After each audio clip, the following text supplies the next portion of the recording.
Hello everyone. For this module, we're going to be discussing morbidity and mortality.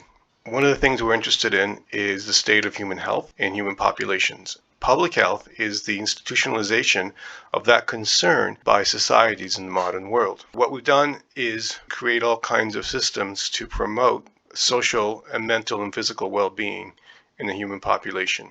Some of the things that have happened have been very successful, but we still face a lot of challenges in this realm. The idea is to ensure health for everyone. One of the things that makes public health different from medicine is that public health is about prevention, stopping people from getting sick to begin with. Whereas much of modern medicine is really about intervention, that is dealing with illness once it's there. Of course, prevention is a lot more cost effective than intervention is. One of the challenges that we have in our society is that we have a for-profit system, and there's a lot of incentive to actually spend a lot more money in intervention and much less in prevention. In fact, about 93% or so of all healthcare spending in the United States goes into intervention versus prevention today. The public health system really got started in early 19th century in England, that is in the modern sense. There are certainly examples of this going back in ancient history, but in the modern sense it really got going right along with the advent of the Industrial Revolution, where we decided to institutionalize these systems in education, in hospitals, and legal practices that promoted public health.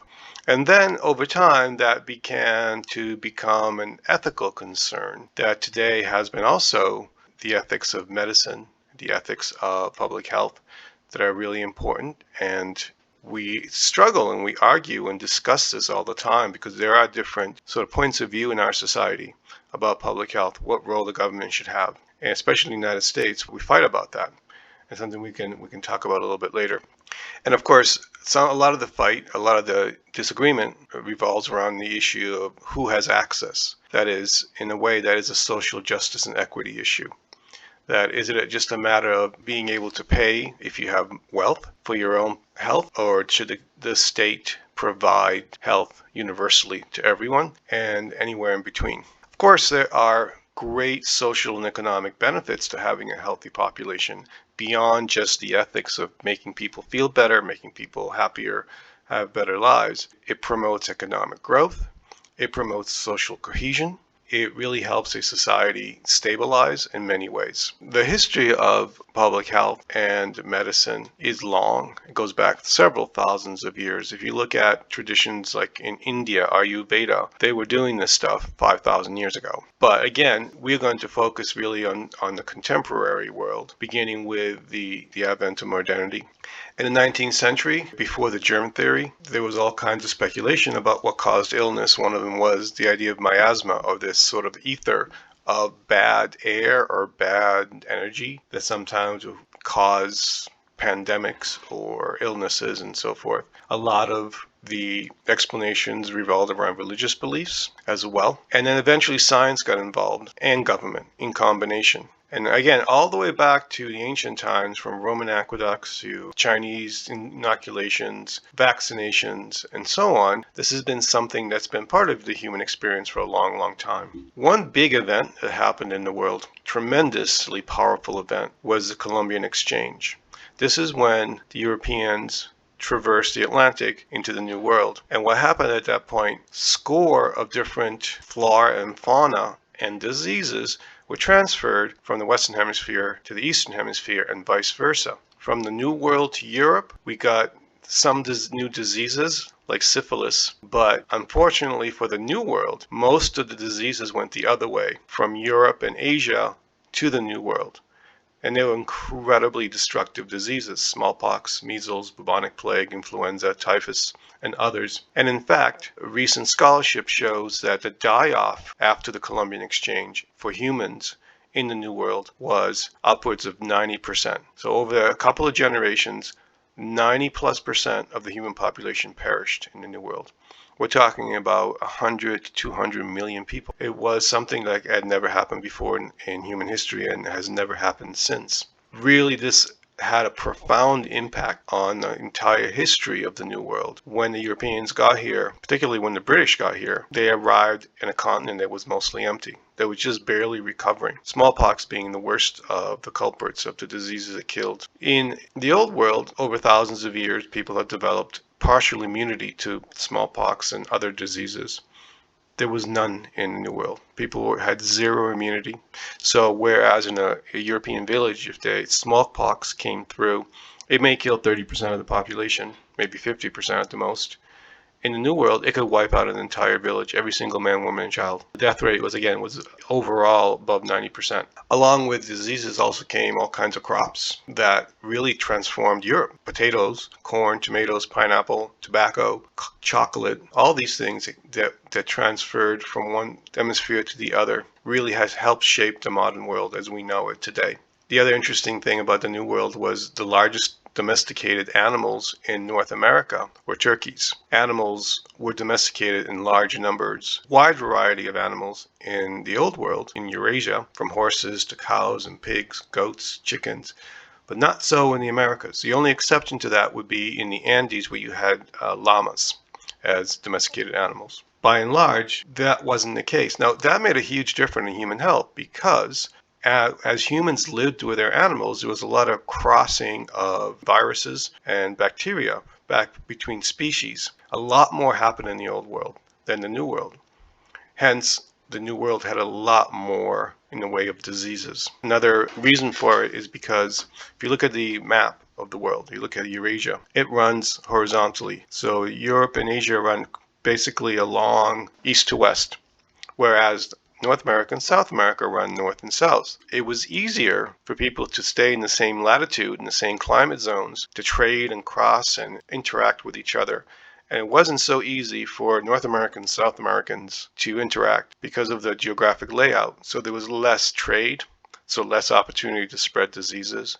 In combination, that's created a safer environment in terms of diseases for humans in the New World. That is until Columbus came, and that changed everything. We can look at what happened in Mexico. In 1520 or so, the Cortez came to Mexico and conquered the Aztec Empire. Before he got there, the smallpox had already started to affect the population. One of the reasons why Cortez had such an easy time of conquering Mexico, there were many reasons, but one of them was that the Aztecs were already experiencing large-scale epidemics and were weakened by them. But there was a massive collapse of human populations, as you can see by this chart, that didn't really rebound till a few centuries later. And if you think about it, here's when the Europeans began to colonize the east coast of the United States, the populations were still relatively tiny in comparison to before. As I said before, public health measures are a way that societies deal with diseases and trying to promote human health. Some examples that we have are Black Death quarantines that get set up. In fact, in the places where they developed quarantine systems, they didn't really know exactly why it worked, but they knew that if they isolated people who were sick, it would be less likely to spread the disease. Remember, this was before the germ theory. And so there were different theories of miasma and so forth, but they didn't really know exactly why, but they knew it worked. And some places it worked really well, like for example in Florence it was very successful. In fact, that helped lead Florence into the Renaissance because it was so successful. The real big moment in epidemiology, the birth of epidemiology, of the study of human diseases and the prevention of human diseases in large scale, is attributed to a doctor named John Snow in the 1850s. He saw this outbreak happening of cholera in a neighborhood in London. And what he did was he was the first person to use GIS, essentially, to be able to analyze and stop a disease. He mapped everywhere in London where people were getting sick. Then he saw a pattern and he saw a concentration of illnesses happening in a particular neighborhood. He went to investigate and he found out that it was one well that was tainted. Somebody had dropped an animal in it. They shut down the well and the cholera epidemic went away. And this was, this is what we do today, essentially, when we try to stop pandemics and diseases.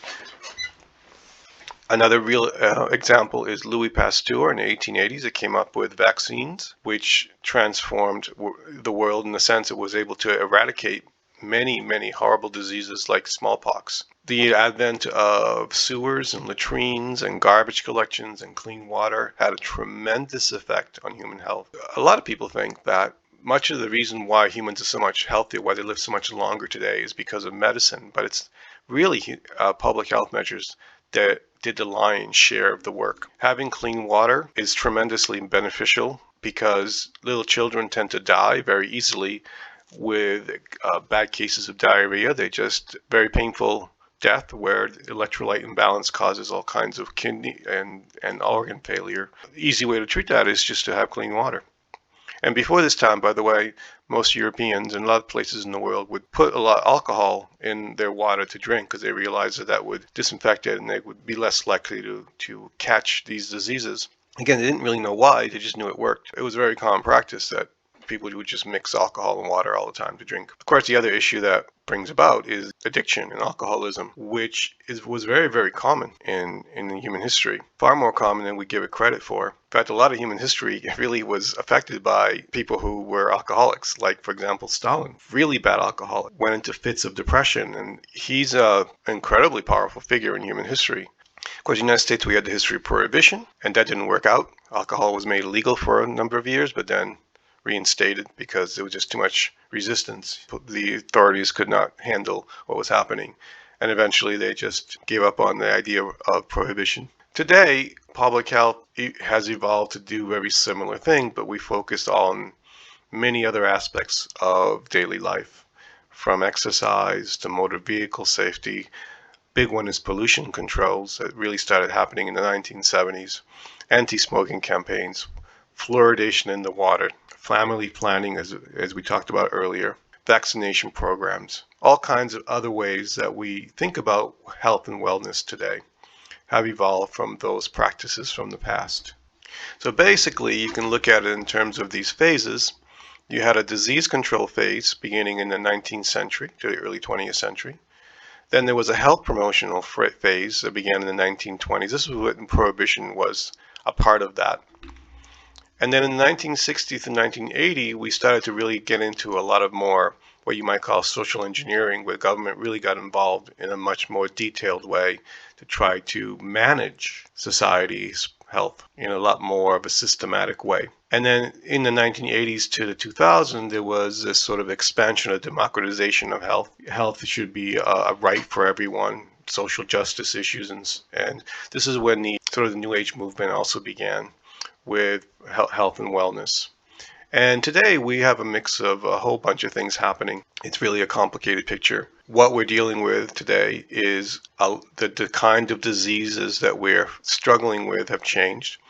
As we mostly were able to conquer the infectious diseases, although they have been coming back. We instituted public health to keep babies from dying. People began to live a lot longer, and they got to the phase where you'd be much more likely to develop cancer and heart disease and other degenerative diseases, and those became the big problems.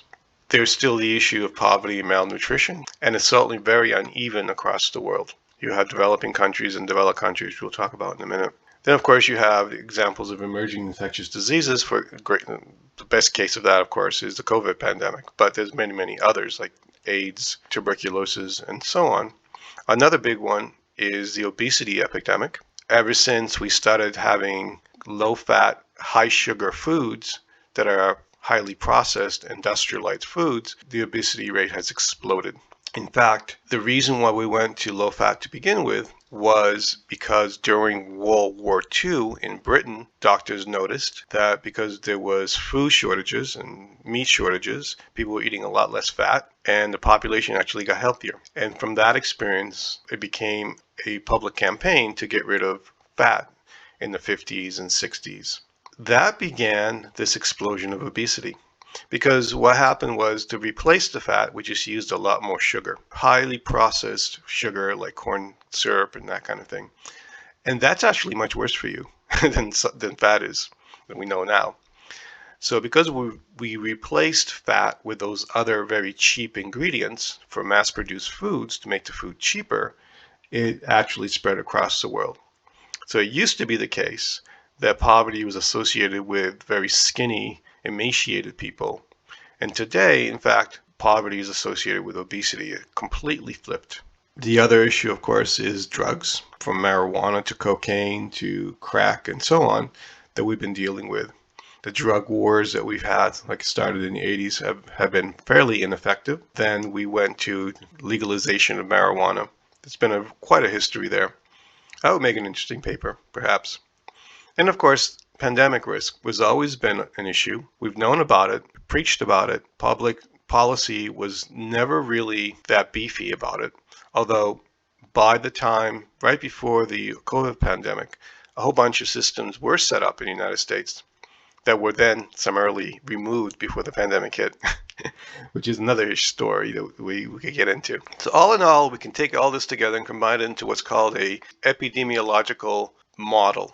Just like the transition model that we talked about earlier with society, where you look at the death rate and the birth rate, we can connect that with epidemiology. There, it goes through these several stages, and as societies change and go from one stage to another, as we talked about in the past, the kind of diseases and the kind of public health measures have changed along with it. Starting in stage 2, improvements in medical care, water supply, sanitation allowed many, many fewer children to die, which propelled the changes in society, radical increase in human population in particular. And then as you get to late stage 3, we started to have a societal need for fewer children, and the growth rate began to slow.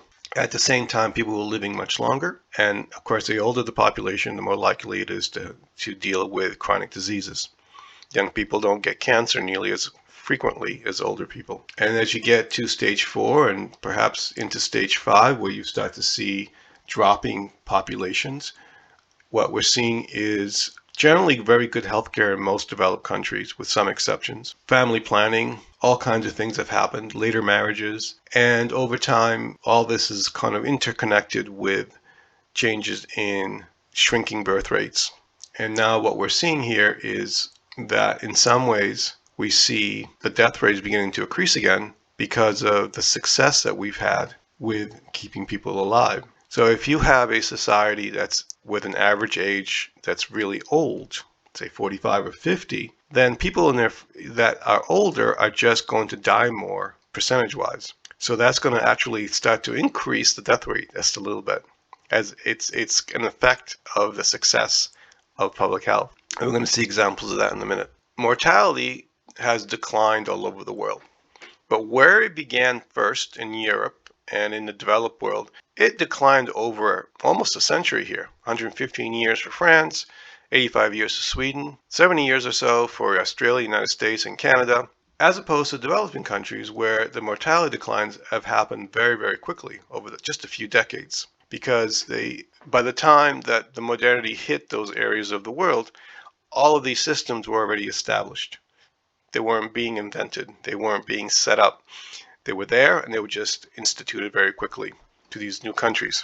We still have pockets of deaths, and notice here in Europe that you would think that the death rate would be lowest there because it has the best healthcare systems, but it's not. And that's because these countries have higher levels of older people who die more frequently. You take a look at a country like Italy, for example. The average age is much older than a country just below it in Libya. Much younger age here. Now that Libya has developed some ways of keeping younger children alive, they tend to outlive the elderly people, even if they are even have access to much better healthcare. The infant mortality rate is still a big problem in sub-Saharan Africa. It's gone down tremendously in much of the rest of the world. And it's even gone down in sub-Saharan Africa. It used to be much worse even. We're talking the worst cases here are 160 to 185 per thousand. So that's 16 to 18% of babies die in this country.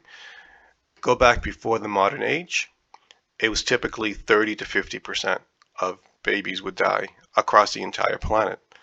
And now we have a world where the worst case is about 18%. And in just a few isolated countries, where much of the rest of the world, the infant mortality rate is far, far, far lower. If you look at France, it was one of the first countries where it began to drop. You start to see that it really began to drop in the late 1700s, so the very, very beginning of the modern age. Then because of there was a number of epidemics that booped it up, but it was gradually going down, and it really began to go down precipitously in the 20th century with the advent of many public health measures and new medicines. And again, you see the exceptions of epidemics and pandemics that happened in some years. Overall, if you look at the infant mortality rate of the whole world, it's been going down very steadily over the last century. See, here in more developed regions, it already had been going down by the 1950s, and it's stabilized quite low by about the year 2000. And the rest of the world just caught up. And even Africa has been catching up quite a bit here in yellow. This is in the United States. In the United States, we've seen the same kind of pattern, where the infant mortality rate really dropped tremendously over time. I did a study in grad school. We looked at Montreal. There was a peculiar phenomena that was sort of discovered in the data that the wealthier population, which were the British, actually had a higher infant mortality rate than the poor population, which were the French. The British controlled Montreal, and they were the upper class. And so I was curious to know why, what was causing this. Typically, it's the other way around. It's the wealthy population that has much lower infant mortality rate. They have more access to resources and medicine. And it turned out what it was, primarily, there were many reasons, but the main reason was that French women breastfed their children much longer than the British women did. And the British women was an average of about 4 months. For the French Canadians, it was about 2 to 3 years. And that's a very fragile time for infants. And so when you expose infants to dirty water at a very young age, they tend to die much more readily. Because they were being breastfed, the French population babies were not being exposed to the pathogens in the water nearly as often. You look at the infant mortality rate today in the United States geographically, there are some big differences state by state. Some of the states are 3 to 4 times higher than others. Here in New England, we do pretty well. Massachusetts does really well. The deep South, not so well. And parts of the Midwest as well don't do very well. Again, ask why. What's causing these differences? This would be a great paper to try to figure that out. Great project, let's say. One of the answers is in income. That is inequality. There's a growing income gap in infant mortality in the United States. The cumulative probability of infant deaths per 1,000 live birth by infant age in the U.S. So here's the age of the infant, and here's the probability of the infant dying. The differences between wealthy mothers and disadvantaged mothers grows over time. This is still a phenomena happening today. And you say the same thing geographically in cities that are wealthy versus cities that are not. If you take a look at really wealthy cities, they tend to have a much lower infant mortality rate than cities that are not as wealthy. Cities that have large areas of poverty, like Washington, D.C., for example, in comparison to a lot of these other European cities. Associated with infant mortality is maternal mortality, the mothers dying during childbirth. And again, sub-Saharan Africa is a big problem there. You can see here. Whereas other parts of the world have much lower rates. Of course, when you look at these maps of the entire planet, you really can't distinguish very well what's going on in North America. Because if you were to look at specifically countries in North America, you see huge differences. Huge differences in Mexico, huge differences in the United States. Not so much in Canada. Canada has a very generous and healthy universal healthcare system. So their differences aren't as extreme. But certainly in Canada, certainly in the United States and Mexico, you see big differences, even though the average is low. Here's the maternal mortality rate in the United States. It dropped tremendously as well over the course of time, and it's very low today, although it's higher than many other countries in the wealthy world. Here's again the same cluster you see with child mortality, roughly the same, not exactly, not so much in the Midwest, but certainly in the South, you see much higher levels of maternal mortality rates in places like Alabama and Mississippi and Arkansas and Tennessee than you would in New England, let's say. Life expectancy at birth. And this is important to specify how you're measuring this. Typically, life expectancy is measured at birth, but not always. And we'll talk about different instances of that in a little while. But you can see that countries that do best tend to be in the developed world. Canada, places like France and Spain and Italy, and Scandinavia, Australia, South Korea, Japan, have very high levels of life expectancy. The United States is good overall, but it's a mixed picture. There's a big differences depending on which populations you're talking about in the United States. South America does reasonably well in the world. Africa, again, you can see that the lowest rates are here. And Asia is a mixed picture, quite a bit of range. Life expectancy has been going up and up and up over the last few centuries, with the exceptions of large wars like the Napoleonic Wars, the World Wars. And you notice too that how this gap between men and women began to spread over time. What happens is if you look at a country that has a very good and generous healthcare system, the gap widens.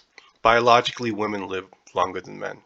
If you look at countries that don't have a good healthcare system, there is virtually no gap at all because there are other factors that mitigate women's death, especially in patriarchal societies, so that evens out.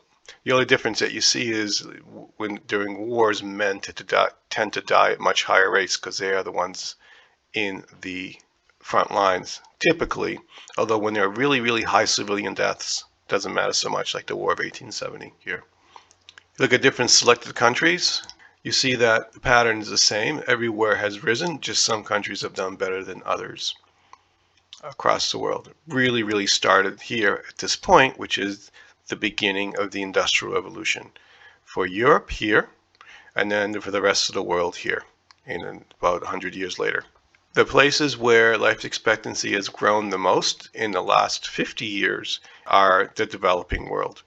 It's grown the most in South America, Central America, Africa, many parts of Asia, and grown fairly healthily, but the least in North America, Western Europe, places that began earlier, because there were already older people, older life expectancy by 1970s in these other places. This changes from time to time. This is in 2015. If you look at this today, it might be slightly different, but we always tend to see Japan near the top, Switzerland, and Singapore, Australia.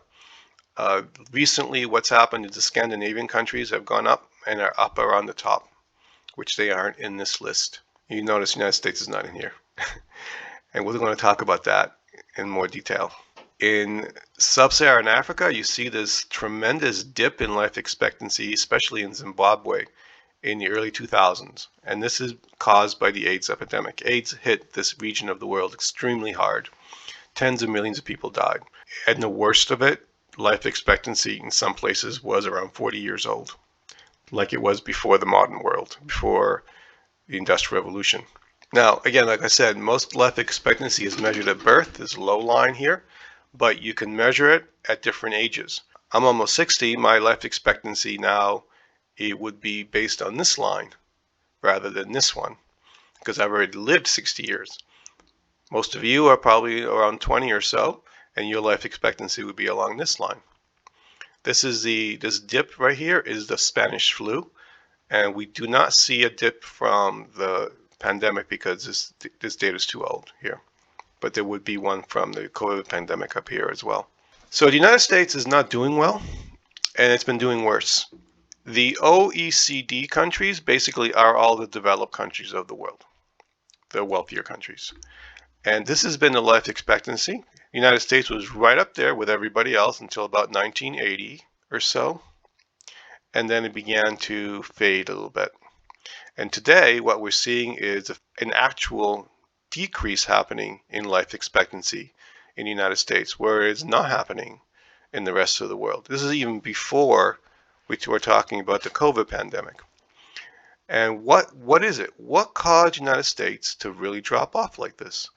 What's doing this? This is, again, will be a great project to look at, or a few of you.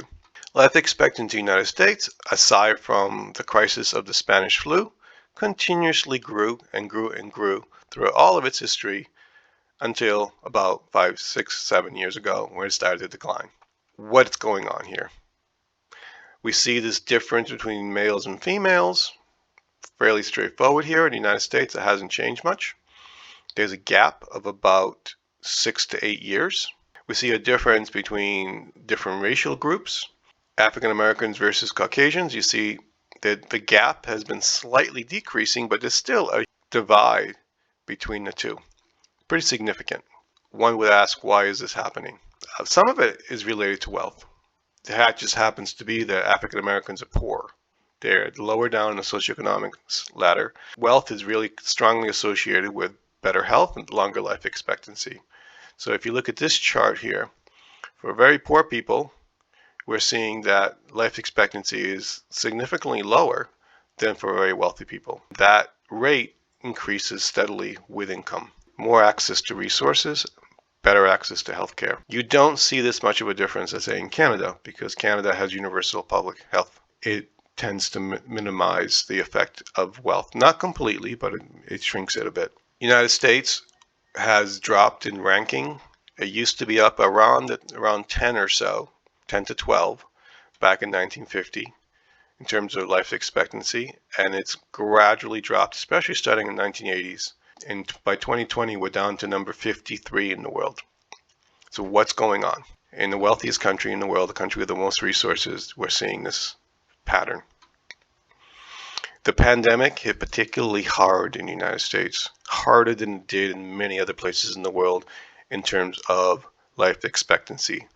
If you look at this chart, there was a significant drop in life expectancy in the United States. And there was a drop elsewhere, but the drop elsewhere was not nearly as large as the United States. And then there was a recovery right after that did not occur in the United States. Something to think about. A part of that has to do with the way we spend money for healthcare. The United States, look at this chart, spends the most out of anybody in the world. We spend more money than anybody else. And the second place is far behind us. Yet, we're way off the chart, below normal for life expectancy in years. The way we're spending money isn't working nearly as well as it is in other countries. What's the main difference? Of course, there are many differences, but primarily, the United States is strongly a private for-profit healthcare system. Not exclusive. There is public healthcare in the United States.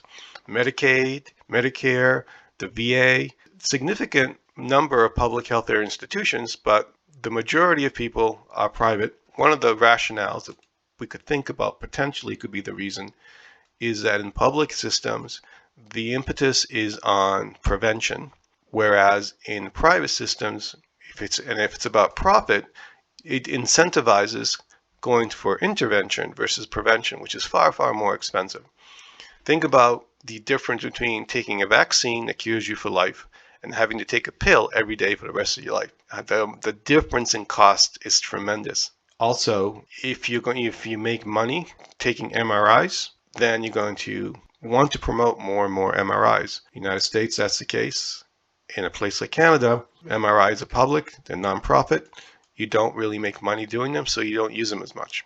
So there's a lot of procedures that happen in the United States that are very, very expensive because they generate income, which other countries don't use nearly as much. Does it generate better health? Not according to the data. So they're primarily being used more than they are in other countries because of the profit factor. This is an explanation. I'm not saying it's the absolute truth, but I'm saying that a lot of people argue this. And again, another interesting project to think about. This is an interesting chart. There's a bubble graph here. This is differences between male and female across the world. And what you see that as you go up in life expectancy, you see a bigger and bigger difference between males and females. It should be straight along the green line, but it deviates towards females as you get older and older people. And Japan has a much bigger difference, let's say, than Botswana does. And that's, again, largely associated with better healthcare systems. If you're an insurance company, you want to know what the probability of people are going to die, let's say you want to sell them life insurance, you would look at a chart like this that looks at age and sex specific probabilities. And from there, you could calculate the percentage chance of somebody dying based on their age. I want to look at the UK for a minute about leading causes of death. This is before the pandemic. The pandemic became the third leading cause of death in most developed countries at its worst, behind heart disease and cancer. It was number 3 for a couple of years in the United States and in the UK and places like that. But we see that the degenerative diseases, the diseases that affect older people, are the ones that cause the most death, which makes a lot of sense. And this has changed over time. This chart measures the same thing, but over time. This chart is measuring that same phenomena, but over different age groups. So you can see that for young people, let's say people in their teens and 20s, external causes like accidents and so forth are the leading cause of death. And as you get to people in their 60s, you start to see things like cancer and then later on heart disease that really take over and cause almost death. This is true for males and females, but there's a slight difference between females and males. You see one difference what we see here with external causes, it's bigger with males. Males tend to die of accidents at a higher rate than females. Culturally, males tend to take more chances, a little more reckless. And I think that's pretty much sums it up. Number of deaths by cause, about a century apart. Another way of looking at it, 120 years ago, most people died of infectious diseases. Heart disease was real, it was there, but it was not as prominent. Today, it's mostly cancer and heart disease, other degenerative diseases, autoimmune diseases, those kinds of things, diabetes, Alzheimer's. That's what's causing deaths, whereas infectious diseases are a very small percentage. Suicide actually is a significant amount as well, which is something we can talk about when we're trying to figure out why the United States is so different in terms of life expectancy. This chart shows leading causes of deaths by age group. I'll leave it up to you guys to look at when I post the notes for this lecture. Now you would think that you would also see whites because of all the different wealth privileges and so on would be doing better, and they are doing better, but that level has been decreasing in the United States. There's actually this white mortality phenomena that's happening in the United States that is not happening anywhere else. You can see in this thicker red line here, the deaths per 100,000 are growing in the United States for whites, whereas everywhere else they're shrinking. Significant difference in the United States here. What is going on? What is it about the United States that's causing this? Back around maybe 20 years ago, we started to identify this phenomena, and it became known as the deaths from despair. That is, big changes in our economy, far bigger in some ways in the United States and other places in the world, because we entered into a different economic model, much more so than other places, where we went away from social democracy and government programs and regulations and more towards a more pure capitalist system called neoliberalism, tied to globalization as well, that is free trade, getting rid of tariffs. This led to the collapse of many industries in the United States, where a lot of good jobs were lost, a lot of life prospects were lost, and this hit certain areas in the States particularly hard, and it hit the white population in the United States particularly hard. White population in the 1970s and 80s was doing well, a lot of unionized jobs, a lot of good jobs and industries. Other populations weren't doing as well in the United States at the time, but the whites were doing very, very well. But as globalization and outsourcing, privatization and all that happened, a lot of those really, really good jobs disappeared and were replaced by much worse jobs. It's one thing when a society starts out being poor and is always poor, and the expectations are that poverty is just the normal. But when you have the experience of having wealth and then losing it, that leads to a lot of despair, a lot of frustration. And that's essentially what happened in the United States in this group. And it hit particularly hard with whites who did not have a higher education, with high school degrees or less. Because whites with higher education transitioned to other high-tech, like higher level jobs and could do that. And so they were fine, and they actually managed to do quite well in the last 20 years. The rest did not manage to make the transition. And in fact, their life chances, their life prospects went way down. Why whites only? Why are we talking about whites? Again, this is really important to remember that whites were doing really, really well as opposed to other groups that weren't doing as well. So basically what's been happening is that in the last 30 to 40 years, the white population in the United States has been hit hard by these transformations in the economy. So if you look at the difference here, deaths from despair for whites, non-Hispanics.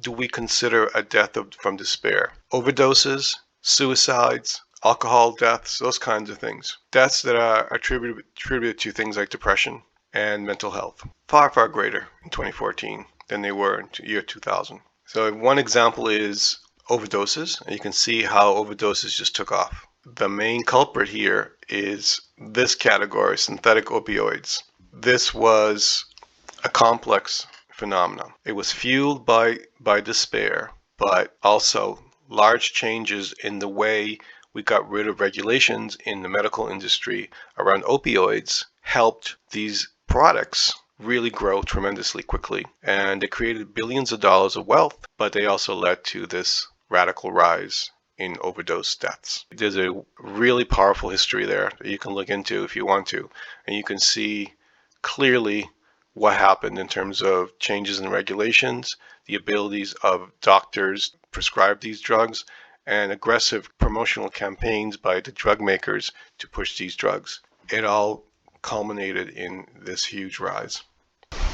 Let's take a look at infectious diseases, which again, like I said, still affect primarily the poorest nations of the world the most. However, they are making a big comeback in some ways across the world for many reasons. There's a big difference between the developed and developing world. Let's start with that. In developed regions, non-infectious diseases predominate, making up 77% of the causes of death. Whereas in the developing world, it's primarily infectious diseases. The other big factor, of course, is malnutrition. Widespread poverty, young populations, inadequate healthcare, all combine to create this phenomenon. One example, however, we can look at as a success story is polio. Polio was largely eradicated across the world, even including most developing countries, because of a large international campaign to stomp it out with vaccines. And it worked, with now only a few places that are reporting just a few cases by 2016. But again, with the resistance against vaccinations growing, we're starting to see polio cases also not start to inch up again. Malaria, not such a great success story. Malaria, of course, is caused by mosquitoes. Countries that are in the tropical regions of the world, that are the wet tropical regions, experience the worst problems with them. Also, countries that are poor don't have the resources to eradicate the mosquito populations like happened in much of the United States. Of course, there was also some negative consequences to that, like some of the chemicals that were used are pretty toxic to the environment. That's another sort of side story we could talk about. But overall, it's been very successful in some places, very unsuccessful in others. Not that there hasn't been progress in these places in red, there has, but it just hasn't been a lot in comparison to what's still the case. One example, you have new diseases coming up all the time, like Zika. That's a number of years ago, just exploded into the scene, starting in the Caribbean and then spreading to other places in the world. Again, this is caused by mosquitoes as well, and largely affected warm tropical regions. AIDS is a famous story, of course. It just exploded into the scene in the early 80s. It became a global phenomena by the early 90s, where people were very scared and worried about it. And it was started in the United States, affected the gay population first, but really it spread around the world and affected everyone soon after. There's a powerful story to be told here as well.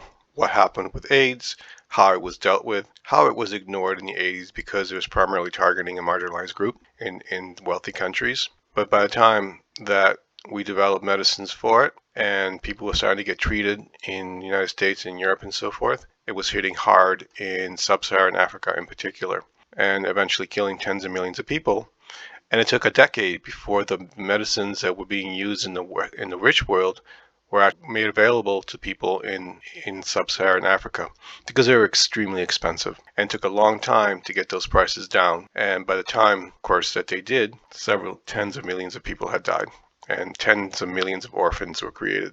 AIDS affected young, healthy adults. So it was killing off the most productive members of society, teachers, the police officers, the workers, killing off people with young children.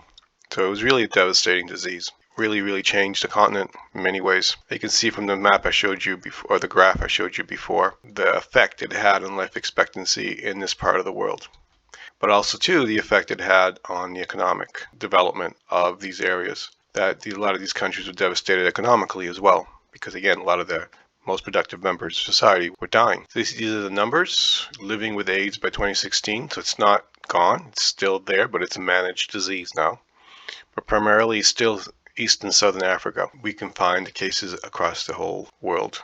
You can see what happened, that people receiving treatment by 2000, there was only a small percentage. By 2016, more than half. So that's really made the difference. This is what really tamped down the deaths and this pandemic. And now it's a chronic disease. It's manageable. It's still a terrible disease, but we have ways of treating it, keeping it in check. One of the great consequences, or tragedies, I should say, is a number of orphans that were created by this pandemic. It's in the tens of millions. You can see a lot of them became street children. A lot of them were trafficked. Tens of thousands of them became child soldiers. This is a story that needs to be told. A story that really has been sort of forgotten and would make a great project as well. The places where it hit the worst, here in red in sub-Saharan Africa, you see these countries like South Africa, Zimbabwe, Lesotho, Botswana, Swaziland. In some places, as many as 10% of the population of children became orphans. It's a huge number.